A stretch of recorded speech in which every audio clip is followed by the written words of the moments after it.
오늘 드릴 말씀은 단순한 건강 상식이 아닙니다. 지금도 복부 비만과 내장 지방 때문에 고민이시라면 이 조합 하나면 인생이 달라질 수 있습니다. 많은 분들이 운동을 해도 식단을 조절해도 빠지지 않는 뱃살 때문에 좌절하십니다. 하지만 저는 수십 년간 환자분들을 진료하며 단 하나 생강과 이것의 조합으로 눈에 띄게 복부가 줄어든 사례들을 직접 보아왔습니다. 오늘 그 핵심을 전부 알려드리겠습니다. 바로 시작합니다. 생강이 왜 지방 제거의 핵심인지 아십니까?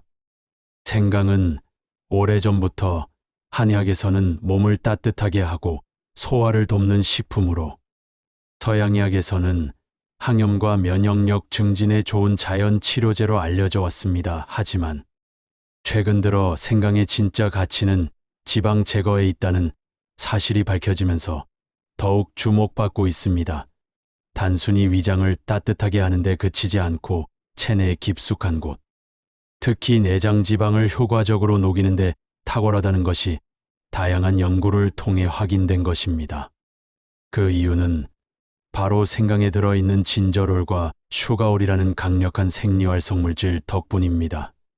이 성분들은 우리 몸의 만성 염증을 줄여주는 동시에 지방세포의 증식과 축적을 억제하고 기초대사량을 높여줍니다. 즉, 평소보다 더 많은 열량을 소비하는 몸으로 바뀌도록 돕는 것이죠. 쉽게 말하면 생강은 몸속 지방을 더 쉽게 태울 수 있는 상태로 만들어주는 점화 장치 역할을 한다고 볼 수 있습니다. 특히 중요한 점은 생강을 말려서 사용하면 그 효과가 훨씬 더 커진다는 것입니다. 생강을 건조시키는 과정에서 진저롤이 슈가올로 바뀌게 되는데, 이때 생리활성 효과가 훨씬 강해지며 체내 흡수율도 높아지기 때문입니다. 그 결과 지방분해 효능은 생강에 비해 최대 10배 이상 강력해질 수 있다는 연구 결과도 있습니다. 따라서 날생강만 드시는 것보다 말린 생강가루나 더 큰 생강을 적절히 활용하는 것이 훨씬 더 효과적이라는 것이죠. 이제 생강이 왜 다이어트와 복부 지방 제거의 핵심 식재료로 불리는지 조금은 이해가 되셨을 겁니다. 자, 그럼 본격적으로 생강과 어떤 조합이 가장 강력한지 살펴보겠습니다. 단독으로도 탁월한 효능을 지닌 생강, 그런데 특정 식품과 함께 섭취하면 지방이 스스로 타들어가는 듯한 느낌이 들 정도로 효과가 극대화된다는 사실 알고 계셨나요? 이 조합이 바로 복부 비만과 내장 지방 관리의 핵심적인 열쇠가 됩니다. 그 조합은 바로 커피와 계피, 그리고 김치 같은 발효식품입니다. 이제 하나씩 자세히 살펴보겠습니다. 첫 번째로 생강과 커피의 조합은 체지방을 녹이는 황금 비율입니다. 커피에 함유된 카페인은 우리 몸의 대사 속도를 높이고 지방을 분해하는 리파아제라는 효소를 활성화시킵니다. 즉, 커피 한 잔만으로도 어느 정도의 지방 분해 효과를 기대할 수 있는데, 여기에 생강이 더해지면 그 효과는 배가 됩니다. 생강은 체온을 상승시켜 혈류를 원활하게 하고 우리 몸의 신진대사를 더 활발하게 만들어줍니다. 이 두 성분이 만나면 지방을 에너지로 바꾸는 과정이 가속화되어 특히 복부 주변의 내장지방 연소에 강력한 시너지를 발휘합니다. 추천 섭취법은 간단합니다. 아침 공복에 따뜻한 블랙커피 200ml에 생강가루 1작은술을 잘 섞어 마시는 것입니다. 물 대신 커피를 기반으로 하되 설탕이나 크림은 절대 넣지 않는 것이 중요합니다. 이장 질환이 있는 분이라면 식사 직후에 마시거나 생강의 양을 절반으로 줄여 천천히 적응하는 것이 좋습니다. 이 방식은 특히 중년 이후 복부 비만이 심해지기 시작하는 50대 이상 분들께 큰 도움이 됩니다. 저희 병원에서도 실제로 이 조합을 매일 아침 실천하신 분들의 복부둘레가 평균 5cm 이상 줄어든 사례가 여럿 있었습니다. 특히 66세 이정수 환자분은 아무리 운동을 해도 빠지지 않던 뱃살이 이 생강 커피 습관 하나로 눈에 띄게 줄어든 경험을 하셨고, 혈압과 공복혈당 수치도 함께 안정되는 효과를 보았습니다. 하지만 여기서 멈추기엔 아쉽습니다. 이보다 더 고급스럽고 전통 있는 조합이 또 하나 있습니다. 두 번째로 생강과 계피의 조합입니다. 조선시대 궁중에서는 여름철 기력 회복과 체내 노폐물 배출을 위해 생강과 계피를 함께 끓여 마셨다고 전해집니다. 이 조합은 단순한 민간요법이 아니라 궁중보양의 지혜로 알려져 있습니다. 계피에는 신진대사를 높이는 시나말데하이드와 혈당 조절을 돕는 폴리페놀 성분이 풍부하게 들어 있습니다. 생강과 만나면 혈액순환이 촉진되고 지방 분해와 당 대사가 동시에 활성화되어 체중 관리에 최적의 환경을 만들어줍니다. 섭취 방법은 어렵지 않습니다. 물 1리터에 생강 50g과 계피 5g을 넣고 중불에서 1시간 이후 약불로 30분 정도 은근하게 끓여주세요. 끓인 후에는 하루 2잔 식전이나 식간에 따뜻하게 마시면 됩니다. 기호에 따라 꿀 1스푼이나 매실청을 약간 첨가하면 맛도 부드러워지고 흡수력도 높아집니다. 이 음료는 체내 독소를 빼주는 데도 좋아 숙변 해소, 부기 제거, 혈액 정화에도 좋은 반응을 보입니다. 실제 환자 사례를 하나 소개해드리겠습니다. 59세 박정자 씨는 고혈압과 당뇨병을 동시에 앓고 있었고 복부지방 수치가 높아 늘 피곤하고 가슴이 답답하다고 하셨습니다. 저희가 생강 계피차를 하루 2잔씩 꾸준히 마시는 방법을 권해드린 후 2달이 채 되지 않아 지방간 수치가 현저히 낮아졌고 혈압 역시 약을 줄일 정도로 안정되었습니다. 배둘레도 6cm 줄어들었으며 무엇보다 아침에 눈 뜨는 것이 훨씬 개운해졌다고 말씀하셨습니다. 단순히 살이 빠지는 것을 넘어 몸 전체가 가벼워지는 변화였습니다. 이처럼 생강과 커피, 생강과 계피는 각각 단독으로도 좋지만 함께할 때 훨씬 강력한 대사 촉진 효과를 만들어냅니다. 이제 마지막 조합, 생강과 발효식품을 활용한 놀라운 방식에 대해 말씀드리겠습니다. 생강김치, 반찬이 곧 다이어트 식단이 되는 마법입니다. 한국인의 밥상에서 빠질 수 없는 대표적인 발효식품, 김치. 이 김치가 단순히 반찬이 아니라 내장 지방을 줄이는 다이어트 식단의 핵심이 될 수 있다는 사실 알고 계셨나요? 그 열쇠는 바로 생강입니다. 김치에 생강을 넉넉히 넣어주면 진저롤과 고춧가루 속 캡사이신, 그리고 김치 유산균이 함께 작용하면서 체내 지방 제거의 3중 효과를 만들어냅니다. 김치는 본래 유산균과 식이섬유가 풍부하여 장내 환경을 개선하고 독소 배출을 돕는 건강식입니다. 그런데 여기에 생강을 듬뿍 넣으면 그 효능이 배가 됩니다. 생강 속 진저롤은 염증을 줄이고 지방세포를 분해하는 능력이 뛰어나며 김치 유산균은 장을 건강하게 유지함으로써 대사 작용을 원활하게 해줍니다. 이 두 가지가 결합하면 어떤 일이 벌어질까요? 먼저 지방세포가 더 이상 쉽게 생성되지 못하도록 억제해줍니다. 둘째, 이미 존재하는 내장 지방을 분해하여 혈류로 배출되도록 돕습니다. 셋째, 혈당 조절과 인슐린 민감성을 개선하여 당 대사 역시 원활해집니다.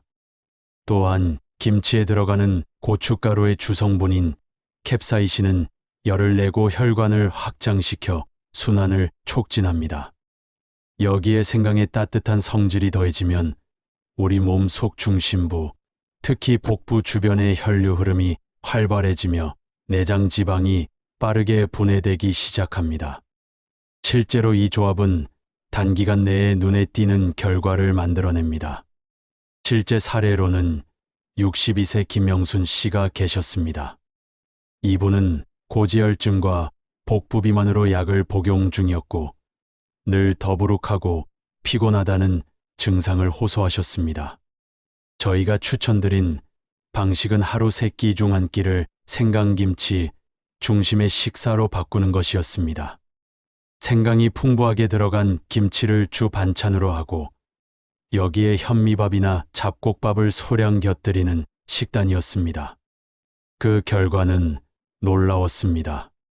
2달 후 김영순 씨의 혈액검사 결과에서는 혈중 중성지방 수치가 완전히 정상 범위로 돌아왔고 복부 CT 촬영에서도 내장 지방이 현저히 감소한 것이 확인되었습니다. 무엇보다 옷을 입을 때 허리가 훨씬 편해졌고 아침에 일어날 때 몸이 가볍고 개운하다는 변화를 체감하셨습니다. 배둘레는 무려 9cm 줄어들었으며 이는 단순히 체중이 줄었다는 의미가 아니라 몸속의 위험한 지방이 녹아 빠져나간 결과입니다. 그분의 표현을 빌리자면 그냥 살이 빠진 게 아니라 몸이 안쪽부터 맑아진 느낌이에요라고 하셨습니다. 이처럼 우리가 매일 먹는 반찬 하나가 다이어트 식단이 될 수 있습니다. 특별한 보조제나 극단적인 식단 없이도 생강김치만 잘 활용하면 내장 지방을 천천히 그러나 꾸준하게 녹여낼 수 있는 것입니다. 중요한 건 꾸준함입니다. 일주일에 1~2번 먹는 것으로는 변화가 생기지 않습니다. 하루 1끼 이상, 최소 4주 이상 꾸준히 실천하셔야 몸이 변화에 반응하고 지방 분해가 시작됩니다. 특히 50대 이후 갱년기나 활동량 저하로 인해 지방이 쉽게 쌓이고 잘 빠지지 않는 분들에게 이 생강김치 식단은 부담 없고 효율적인 방법이 될 수 있습니다. 단, 싱겁게 담근 김치여야 하고 젓갈이나 소금 함량은 줄이는 것이 좋습니다. 생강은 다진 형태보다 생강즙이나 생강가루를 활용하면 흡수율이 더 좋습니다. 이제 이렇게 줄어든 내장 지방을 더 이상 쌓이지 않도록 지방 방어 장벽을 만드는 음식과 습관에 대해 알려드리겠습니다. 생강 섭취 시 반드시 알아야 할 주의사항이 있습니다. 아무리 몸에 좋은 음식이라 해도 모든 사람에게 똑같이 작용하지는 않습니다. 생강도 마찬가지입니다. 올바른 상황과 섭취 방법을 알고 먹어야 비로소 약이 되고 그렇지 않으면 되려 독이 될 수 있습니다. 먼저 위장이 약하신 분들, 특히 위염이나 위궤양을 앓고 계신 분들은 생강을 공복에 드시는 것을 피하셔야 합니다. 생강은 몸을 따뜻하게 하고 위장 활동을 자극하는 성질이 있기 때문에 공복 상태에서 섭취하면 오히려 이산 분비가 촉진되어 속쓰림이나 통증이 생길 수 있습니다. 특히 공복 커피에 생강가루를 섞어 마시는 방식은 이런 분들에게는 맞지 않을 수 있으니 꼭 식후에 섭취하거나 물에 희석해서 부드럽게 드시는 것이 좋습니다. 또한 치질이 있으신 분들도 생강 섭취에 주의가 필요합니다. 생강은 혈관을 확장시키는 작용을 하기 때문에 이미 약해진 혈관이나 혈류 이상이 있는 부위에는 자극이 될 수 있습니다. 생강차나 생강이 들어간 음식은 양을 줄이고 증상이 완화될 때까지 섭취를 삼가는 것이 바람직합니다. 고혈압이나 불면증을 겪고 계신 분들 역시 생강 섭취 시 주의가 필요합니다. 생강은 체온을 높이고 각성 작용을 유도하기 때문에 특히 밤늦은 시간에 생강을 섭취하면 수면에 방해가 될 수 있습니다. 저희 병원에서도 불면증이 있는 환자분에게는 생강차를 아침이나 점심에 드시도록 권하고 있습니다. 또 체온이 과도하게 오르면 고혈압 증세가 악화될 수 있으므로 혈압약을 드시는 분들은 섭취량을 조절하거나 전문의와 상담하시는 것이 좋습니다. 그리고 아주 중요한 포인트는 생강 고르기입니다. 좋은 생강을 고르는 것이야말로 건강을 지키는 첫걸음입니다. 겉껍질이 마르지 않고 단단하며 들었을 때 묵직하고 특유의 진한 향이 강하게 느껴지는 생강이 좋은 생강입니다. 반대로 껍질이 쭈글쭈글하고 눌렀을 때 말랑하거나 곰팡이 또는 검은 반점이 보이는 생강은 피하셔야 합니다. 이런 생강은 이미 산화되었거나 독소가 생성되었을 가능성이 있습니다. 몸에 좋자고 먹은 것이 오히려 우리 몸에 부담을 줄 수는 없겠죠.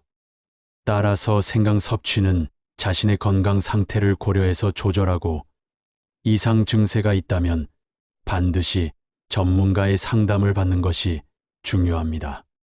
특히 중장년층 이상에서는 기저질환이나 약물 복용이 있는 경우가 많기 때문에 체질에 맞는 섭취량과 방법을 정확히 아는 것이 건강 관리의 핵심입니다. 이제 생강 섭취와 병행하면 지방 연소를 더 빠르게 돕는 생활 습관과 하루 루틴에 대해 설명드리겠습니다. 음식만큼이나 중요한 것이 바로 언제 어떻게 움직이느냐입니다. 계속해서 집중해 주세요. 생강의 힘은 조합과 꾸준함에 있습니다. 생강은 기적의 식품이 아닙니다. 하지만 제대로 섭취하고 꾸준히 실천한다면 기적 같은 결과를 만들어냅니다. 오늘 말씀드린 생강과 커피 생강과 계피 생강김치. 이 세 가지 조합은 각각도 훌륭하지만 함께 섭취할수록 효과가 극대화됩니다. 마지막으로 정리해 드리겠습니다. 아침에는 생강 블랙 커피 한 잔, 점심 또는 저녁에는 생강김치 반찬, 잠들기 전에는 생강 계피차 따뜻하게 한 컵, 단. 위장이나 혈압에 민감한 분들은 양을 줄이거나 식사 직후로 조절하시면 됩니다. 이 영상이 끝나고 바로 생강부터 삶에 더해보세요. 3개월 후 놀라운 변화를 경험하시게 될 겁니다. 구독과 좋아요는 저에게 큰 힘이 됩니다. 더 많은 건강 비결을 알고 싶으시다면 꼭 함께 해주세요. 건강하고 평안한 하루 되시길 바랍니다. 감사합니다.